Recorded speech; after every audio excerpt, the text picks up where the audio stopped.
Hello hi welcome back to my channel. മറ്റൊരു പുതിയ വീഡിയോയിലേക്ക് എല്ലാവർക്കും സ്വാഗതം. അപ്പോൾ എല്ലാവർക്കും സുഖം തന്നെയെന്ന് വിശ്വസിക്കുന്നു. ഞാനിവിടെ സുഖമായിട്ടിരിക്കുന്നു കേട്ടോ. അപ്പോൾ ഇന്നിപ്പോൾ ഞായറാഴ്ചയാണല്ലോ, കുറച്ച് ലേറ്റായിട്ടാണ് ഇന്നലെ കിടന്നുറങ്ങിയത്. അതുകൊണ്ട് തന്നെ രാവിലെ വൈകിയാണ് എഴുന്നേറ്റതും. സാറ്റർഡേ സൺഡേ പൊതുവെ വൈകിയാണ് കേട്ടോ എഴുന്നേക്കാറ്. കുട്ടികൾക്ക് എങ്ങും പോകാനൊന്നുമില്ലല്ലോ, അപ്പം അതിനനുസരിച്ച് ജോലികളൊക്കെ കുറച്ച് വൈകിയായിരിക്കും. ഇന്നിപ്പോൾ ദാ എന്തുണ്ടാക്കും എന്നാലോചിച്ചിട്ടാണ് കേട്ടോ എഴുന്നേറ്റത്. നമ്മൾ സ്കൂളൊക്കെ ഉള്ള ദിവസമാണെങ്കിൽ നേരത്തെ തന്നെ തലേന്ന് തന്നെ പ്ലാൻ ചെയ്ത് വെക്കോട്ടെ എന്തുണ്ടാക്കണ്ടേന്നുള്ളത്. അവധി ദിവസമാണെങ്കിൽ എഴുന്നേറ്റിട്ടായിരിക്കും ആലോചിക്കണത്. ചിലപ്പോൾ ഞങ്ങൾ വല്ല സമൂസയോ പപ്സോ ഒക്കെ ആയിരിക്കും കേട്ടോ രാവിലെ കഴിക്കുന്നത്. അപ്പോൾ ഇന്നിപ്പോൾ ഞാൻ ഓർത്തു സാമ്പാർ ഉണ്ടാക്കാമെന്ന്. ദോശമാവ് ഇരിക്കുന്നുണ്ട്, അപ്പോൾ ദോശയും സാമ്പാറും കൂടി ഉണ്ടാക്കാമെന്ന് വിചാരിച്ചിട്ടോ. അപ്പോൾ സാമ്പാറിന് ഇതാ ഉള്ള കഷ്ണങ്ങളൊക്കെ തട്ടിക്കൂട്ടി എടുത്തിട്ടുണ്ട് കേട്ടോ.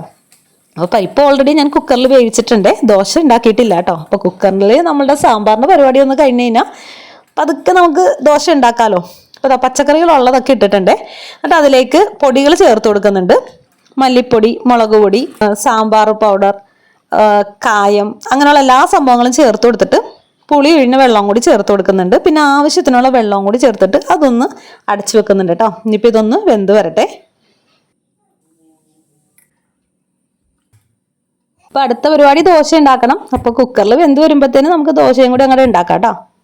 അപ്പം നമ്മുടെ ബാറ്റർ ഏകദേശം ഇഡ്ഡലിയുടെ ഒരു കൺസിസ്റ്റൻസിയിലാണ് ഇരിക്കുന്നത്. ഞാൻ വെള്ളമൊന്നും ചേർത്തിട്ടുണ്ടായില്ല. അപ്പം അതിൽ കുറച്ച് വെള്ളം ചേർത്തിട്ട് ഒന്ന് കലക്കി എടുക്കുന്നുണ്ട് കേട്ടോ. എന്നിട്ട് ദോശ ഉണ്ടാക്കാനാണ് പോകുന്നത്. അപ്പം അതേപോലെ ഇതാ 2 പാൻ വെച്ചിട്ടുണ്ട്. കുറച്ച് അത്യാവശ്യം തന്നെ ലേറ്റ് ആയിട്ടുണ്ട് കേട്ടോ. വേഗം ദോശ ഉണ്ടാക്കട്ടെ കേട്ടോ. ദോശ ഇതാ ഇങ്ങനെ പരത്തിയിട്ട് അതൊന്ന് ചെറുതായിട്ടൊന്ന് വെന്ത് വരുമ്പോഴേക്കും നെയ്യ് തൂവി കൊടുക്കേ. ഇടയ്ക്ക് ഞാൻ ഇതിൽ മുട്ട ചേർക്കാറുണ്ട്, ഇടയ്ക്ക് സവാള മാത്രം ചേർക്കാറുണ്ട്. അപ്പോൾ ഓരോ പ്രാവശ്യം തോന്നുന്ന പോലെയൊക്കെ അങ്ങനെ ഉണ്ടാക്കാറുണ്ട് കേട്ടോ. സമയത്തിൻ്റെ ഒരു ലഭ്യത അനുസരിച്ചാണ് ജോലികൾ ചെയ്യുന്നത്. ഇന്നിപ്പോൾ സാമ്പാർ ഉണ്ടല്ലോ, അപ്പോൾ സാമ്പാർ ഉള്ളത് കൊണ്ട് നമുക്ക് അഡീഷണൽ സവാളയൊന്നും ചേർക്കേണ്ട ആവശ്യമില്ല. അതുകൊണ്ട് ജസ്റ്റ് ഇതാ ഈ നെയ്യ് മാത്രം ഒന്ന് ചേർക്കുന്നുള്ളൂ കേട്ടോ. എന്നിട്ടൊന്ന് തിരിച്ചിട്ടൊന്ന് എടുക്കുന്നുണ്ട്. ഇത് പിടിച്ചുണ്ടാക്കിയത് കൊണ്ടാണ് കേട്ടോ. ദോശയുടെ സൈഡൊക്കെ ചെറുതായിട്ട് പൊട്ടിപ്പൊളിഞ്ഞൊക്കെ പോയിട്ടുണ്ട്. എന്നാലും കുഴപ്പമില്ല, ചൂടോടെ കഴിക്കാമല്ലോ. എനിക്ക് രാവിലത്തെ ബ്രേക്ക്ഫാസ്റ്റ് എപ്പോഴും ചൂടോടെ കഴിക്കാനാണ് ഇഷ്ടം. കറി മിക്കപ്പോഴും നേരത്തെ ആക്കും.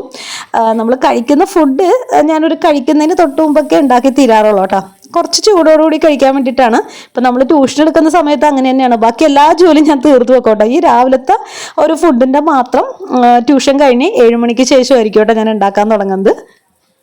അപ്പോൾ ബാക്ക്ഗ്രൗണ്ട് സൗണ്ട് ഞാനിപ്പോൾ ഇടുന്നില്ല കേട്ടോ. കാരണം എന്ന് വെച്ച് കഴിഞ്ഞാൽ 2 പേരും അവിടെ കിടന്ന് ഭയങ്കര ബഹളമാണ്.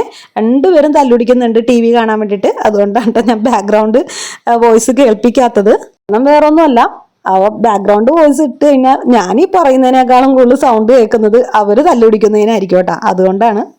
ലാസ്റ്റത്തെ മാവും കൂടി ഇട്ട് കൊടുക്കുന്നുണ്ട്. ഇതും കൂടി കഴിഞ്ഞ് കഴിഞ്ഞാൽ നമ്മുടെ ദോശയുടെ പരിപാടികളൊക്കെ കഴിഞ്ഞിട്ടുണ്ട് കേട്ടോ. ഇനിയിപ്പോൾ ആ സാമ്പാറും കൂടി ഒന്ന് സെറ്റായി കിട്ടിയാൽ മതി. ദോശ എല്ലാം ഉണ്ടാക്കി കഴിഞ്ഞിട്ടുണ്ട്. ഇനിയിപ്പോൾ ലാസ്റ്റ് ഇതാ സാമ്പാറിലേക്ക് താളിച്ച് ഒഴിച്ചിട്ടുണ്ട്. ഇപ്പം കറിയും സെറ്റായിട്ടുണ്ട് കേട്ടോ. അപ്പം ഞങ്ങൾ ബ്രേക്ക്ഫാസ്റ്റ് കഴിക്കട്ടെ. ബ്രേക്ക്ഫാസ്റ്റ് ഒക്കെ കഴിഞ്ഞതിന് ശേഷം വെറുതെ ഒന്ന് പുറത്തേക്ക് ചെടി നോക്കാൻ വേണ്ടി ഇറങ്ങിയതാണ്. എനിക്ക് ഒരു കാര്യമുണ്ട് കേട്ടോ. എന്തെങ്കിലും ഒരു ജോലി ചെയ്ത് തുടങ്ങിക്കഴിഞ്ഞാൽ അത് തീരുന്നവരെ അതങ്ങോട്ട് ചെയ്തുകൊണ്ടിരിക്കും. ഇടയ്ക്ക് വെച്ച് നിർത്തിപ്പോണ പരിപാടി ഇല്ല കേട്ടോ. അതിപ്പോൾ ചെടിയാണെങ്കിലും എന്ത് ജോലിയാണെങ്കിലും അങ്ങനെ തന്നെയാണ്. അത് അങ്ങോട്ട് തീർക്കുക എന്നുള്ളതാണ്. അപ്പോൾ അതിൻ്റെ ഇടയിൽ നമ്മൾ ചിലപ്പോൾ കുക്കിങ് അതൊന്നും കഴിഞ്ഞിട്ടൊന്നും ഉണ്ടാവില്ല കേട്ടോ. ജസ്റ്റ് ചെടി നോക്കാൻ വേണ്ടി ഇറങ്ങിയതാണ്. അപ്പോഴത്തേനും ഞാൻ ഓർത്തു തെളിഞ്ഞ് നിൽക്കുന്നുണ്ടല്ലോ, അത്യാവശ്യം വെയിലൊക്കെ ഉണ്ട്. അപ്പോൾ ഇവിടെയൊക്കെ ഒന്ന് ക്ലീൻ ചെയ്യാന്ന് ഓർത്തു. ഇതാ ഈ ഇവിടെയൊക്കെ കണ്ട ചെറുതായിട്ട് പുല്ലൊക്കെ പിടിച്ചിട്ടുണ്ട്, മഴ ആയതുകൊണ്ട് പ്രത്യേകിച്ച്. അപ്പോൾ ഞാൻ ആ സൈഡിൽ നിന്നൊക്കെ പുല്ലൊക്കെ കുറേ പറിച്ച് കളഞ്ഞായിരുന്നു കേട്ടോ. പുല്ലൊക്കെ പറിച്ച് കളഞ്ഞ് പകുതി ആയപ്പോഴാണ് ഞാൻ ആലോചിക്കുന്നത്, അയ്യോ വീഡിയോ എടുത്തില്ലല്ലോ എന്ന്. വേഗം പോയി ഇതാ ക്യാമറയൊക്കെ സെറ്റ് ചെയ്ത് കൊണ്ടുവന്ന് വെച്ചിട്ടുണ്ട്. അപ്പോൾ ഞാൻ ഇതൊക്കെ ഒന്ന് അടിച്ചു വാരി എടുക്കുകയാണ്. അപ്പോൾ എല്ലാ സാറ്റർഡേയ്സിലും ചെയ്യുന്നൊരു ജോലിയാണിത്. ഇന്നിപ്പോൾ സൺഡേ എന്ന് മാത്രമേ ഉള്ളൂ. ഞാനിങ്ങനെ ഒരുപാട് അങ്ങോട്ട് ചെടികൾ അങ്ങോട്ട് വളർത്തി കൂട്ടൂല കേട്ടോ. കുറച്ചങ്ങോട്ട് കഴിയുമ്പോഴത്തേനും അതൊന്ന് കട്ട് ചെയ്ത് നിർത്തും. ഇങ്ങനെ ഒരുപാട് വളർന്നു പോയാലും കാണാനൊന്നും വലിയ ഭംഗി ഉണ്ടാവില്ലല്ലോ. അപ്പോൾ കുറച്ച് കഴിയുമ്പോൾ ഞാനത് കട്ട് ചെയ്ത് നിർത്തോട്ടോ. അതിൽ ചെടികൾ കൂടുതലാണ്. അപ്പോൾ തിങ്ങി നിന്നാലും നമ്മളതിൻ്റെ സൈഡിലൊക്കെ എന്തെങ്കിലും ഉണ്ടെങ്കിൽ പോലും അറിയില്ല. അത് മാത്രമല്ല ഭംഗിയും ഉണ്ടാവില്ലല്ലോ എല്ലാം കൂടി ഇങ്ങനെ തിങ്ങി നിൽക്കുമ്പോൾ. അപ്പം ഞാനിങ്ങനെ കട്ട് ചെയ്ത് നിർത്തുവേ. അപ്പോൾ അതങ്ങനെ കുറേ കൊമ്പുകൾ കട്ട് ചെയ്ത് നിർത്തിയിട്ടുണ്ട്. പിന്നെ കുറച്ച് ചെടികൾ നടാനുണ്ടായിരുന്നു, കുറച്ച് ചെടികൾ കളയാനുണ്ടായിരുന്നു. അപ്പോൾ അതൊക്കെ കഴിഞ്ഞ് അത്യാവശ്യം ഞാൻ വാരിയൊക്കെ കളഞ്ഞിട്ടുണ്ട് കേട്ടോ. ഭയങ്കര ധൃതി പിടിച്ചാണ് ഇപ്പോൾ ചെയ്യുന്നത്. കാണുന്ന വെച്ച് കഴിഞ്ഞാൽ നല്ല മഴക്കാറായിരുന്നേ. അപ്പം എങ്ങനെയെങ്കിലും ഇതൊന്ന് വാരിക്കളഞ്ഞാൽ മതി എന്നായിപ്പോയി. കാണാൻ വേറെ ഒന്നുമല്ല, മഴ പെയ്ത് കഴിഞ്ഞാൽ പിന്നെ ആകെ മൊത്തം ചെളിഞ്ഞ് കിടക്കും. പിന്നെ ആ ഭാഗത്തേക്ക് നമുക്ക് അടിച്ച് വാരി കളയാനൊന്നും പറ്റില്ല. അപ്പോൾ മഴ വരുമെന്ന് ഓർത്ത് വേഗം വാരിക്കളഞ്ഞാണ്, വേഗം ഉള്ള പണിയൊക്കെ പെൻഡിങ് വെച്ചു. കാരണം മഴ പെയ്ത് നമുക്ക് നിന്ന് ചെയ്യാൻ പറ്റില്ലല്ലോ. അത് കഴിഞ്ഞപ്പോഴേക്കും മഴ ചതിച്ചു, മഴ പെയ്തില്ല കേട്ടോ. പിന്നെ വേഗം ബാക്കിയുള്ളതും കൂടി അങ്ങോട്ട് ക്ലീൻ ചെയ്യാം കേട്ടോ. അപ്പോൾ എല്ലാം ഒന്നും ക്ലീൻ ചെയ്യാൻ പറ്റില്ല, മഴ പൊടിയുന്നതനുസരിച്ച് ഞാൻ നിർത്തുന്നുണ്ട് കേട്ടോ. ഈ ഒരു സൈഡിൽ നിൽക്കുന്നത് കണ്ടോ, ശംഖുപുഷ്പം വൈറ്റ് ആണ് കേട്ടോ ആ നിൽക്കുന്നത്. അത് തനിയെ കിടന്ന് മുളച്ചതാണ് കേട്ടോ, നമ്മളുടെ ഇന്റർലോക്ക് കട്ടയുടെ ഉള്ളിൽ മുളച്ച് വന്നതാണ്. പിന്നെ എനിക്കത് പറിച്ച് കളയാൻ തോന്നിയില്ല. ദീ വരുന്നത് ആഹിലാണ് കേട്ടോ. ആഹിൽ എന്തോ എൻ്റെ അടുത്ത് കാര്യം ചോദിക്കാൻ വന്നാണ്, എന്താണെന്ന് മറന്നുപോയി. ഇപ്പം തന്നെ തിരിച്ചു പോവുകയും ചെയ്തട്ടോ. അപ്പം ഞാനപ്പോൾ അടിച്ചു വരുന്നതിൻ്റെ ഒപ്പം ചെറിയ ചെറിയ പുല്ലുകളൊക്കെ പറിച്ച് കളയുന്നുണ്ട് കേട്ടോ. ഈ ഒരു സൈഡാണ് കേട്ടോ നമുക്ക് ഇത്രയും പുല്ലുള്ളത്, അപ്പുറത്തൊന്നും ഇത്ര പ്രശ്നമൊന്നുമില്ല. പിന്നെതാ അത്യാവശ്യം ക്ലീൻ ആക്കിയിട്ടുണ്ട് കേട്ടോ. ഈ ഒരു സൈഡിൽ വളർന്നു വെച്ച കൊമ്പുകളൊക്കെ വെട്ടിക്കളഞ്ഞിട്ടുണ്ട്. എല്ലാം ഈ ഒരു സൈഡിലേക്ക് കവറായി കിടക്കുമായിരുന്നു കേട്ടോ, അതൊക്കെ വെട്ടിക്കളഞ്ഞു. ആവശ്യമില്ലാത്ത കുറേ പുല്ലുകളൊക്കെ മുളച്ചിപ്പുണ്ടായിരുന്നു, അതൊക്കെ കളഞ്ഞു. ഇനിയിപ്പോൾ ദാ ഈ ഒരു ഫ്രണ്ട് പോർഷനിൽ കുറച്ചുണ്ട് കേട്ടോ, അവിടെ കുറച്ച് അധികം തന്നെയുണ്ട്. നമ്മുടെ കയ്യിൽ പറിച്ചാൽ പോലും കിട്ടില്ല, അങ്ങനത്തെ പുല്ലുകളാണ്. പിന്നെ അടുത്ത് അത് പിന്നെ പതുക്കെ സാവകാശം പോലെ ചെയ്യാമെന്ന് വിരിച്ചു. നല്ല മഴ വരുന്നുണ്ട്. ഇതൊന്ന് വേഗം ഒന്ന് അടിച്ചോരി കളയട്ടെ കേട്ടോ. കപ്പങ്ങത്തയ്യൊക്കെ മുളച്ചിപ്പുണ്ടായിരുന്നു കേട്ടോ. ഇവിടെ നിറച്ച് കപ്പങ്ങത്തയ്യാണേ. അപ്പോൾ അത് അത്യാവശ്യം ഒന്ന് ക്ലീൻ ചെയ്ത് കളഞ്ഞിട്ടുണ്ട് കേട്ടോ. ചെറിയ കൊമ്പുകളൊക്കെ വെട്ടി ഒന്ന് റെഡിയാക്കിയിട്ടുണ്ട്. ഇപ്പോൾ ആ ഒരു മുൻവശവും കൂടി ഉണ്ട് കേട്ടോ, അതും കൂടി ഒന്ന് വേഗം ഒന്ന് അടിച്ച് കളയട്ടെ. ഞാൻ ആ നിൽക്കുന്ന സൈഡ് കുറച്ച് ചെറിയ ചെറിയ പുല്ലുകളുണ്ട്, അതെൻ്റെ കയ്യിൽ കിട്ടുന്നില്ല കേട്ടോ പറിച്ചിട്ട്.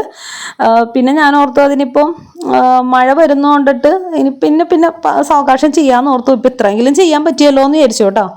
ഈ ജോലിയൊക്കെ കഴിഞ്ഞു. ഞാൻ ചോറിന് ഇട്ടപ്പോൾ 12:30 മണിയായിട്ടുണ്ട് കേട്ടോ. പിന്നെ ഒരു ധൈര്യം എന്ന് വെച്ച് കഴിഞ്ഞാൽ ഇന്നലത്തെ ബീഫ് കറി ഇരിക്കുന്നുണ്ട്, ഇന്ന് രാവിലത്തെ സാമ്പാർ ഇരിക്കുന്നുണ്ട്, അതൊക്കെ തന്നെ ഉള്ളൂ ധൈര്യം. അപ്പോൾ അതാ ഫുഡൊക്കെ കഴിച്ച് മുട്ട വറുത്ത് കൂടി ചേർത്തായിരുന്നു കേട്ടോ. അപ്പോൾ അതൊക്കെ കഴിഞ്ഞതിന് ശേഷം ആലിമ കിടന്ന് ഉറങ്ങിയിട്ട്, ആലിമിന് പനിയായിട്ടാന്ന് തോന്നുന്നു, ഒട്ടും വയ്യായിരുന്നു അവന്. പെട്ടെന്ന് ടയേർഡ് അയാളങ്ങോട്ട് ഉറങ്ങിയിട്ട് ഉച്ചയ്ക്ക്. സാധാരണ വീട്ടിലേക്ക് ഉച്ചക്കൊന്നും ഉറങ്ങാറില്ല. അപ്പോൾ അവൻ ഉറങ്ങി കഴിഞ്ഞപ്പോഴത്തേനും ഒരു 4 മണിയൊക്കെ ആയപ്പോഴേക്കും എനിക്ക് ഭയങ്കര തൊണ്ടവേദന കേട്ടോ. ക്ലൈമറ്റിൻ്റെ ആണെന്ന് തോന്നുന്നു, നല്ല തൊണ്ടവേദന ഉണ്ട്. അപ്പം ഞാൻ ഓർത്ത് ചൂടോടെ ഒരു ചായയൊക്കെ കുടിക്കാമെന്ന് അങ്ങനെ ഇതാ ഒരു പാൽച്ചായയും ഒരു റസ്കൊക്കെ എടുത്ത് അങ്ങനെ കഴിച്ചുകൊണ്ടിരിക്കുകയാണ് കേട്ടോ. അപ്പോൾ ഇന്നിപ്പോൾ എൻ്റെ കൊച്ചാപ്പാടെ ആണ്ടുകൂടിയായിരുന്നു കേട്ടോ. അപ്പോൾ അവിടെ നിന്ന് കുഞ്ഞുമ്മ കൊടുത്തു വിട്ടതാണ്.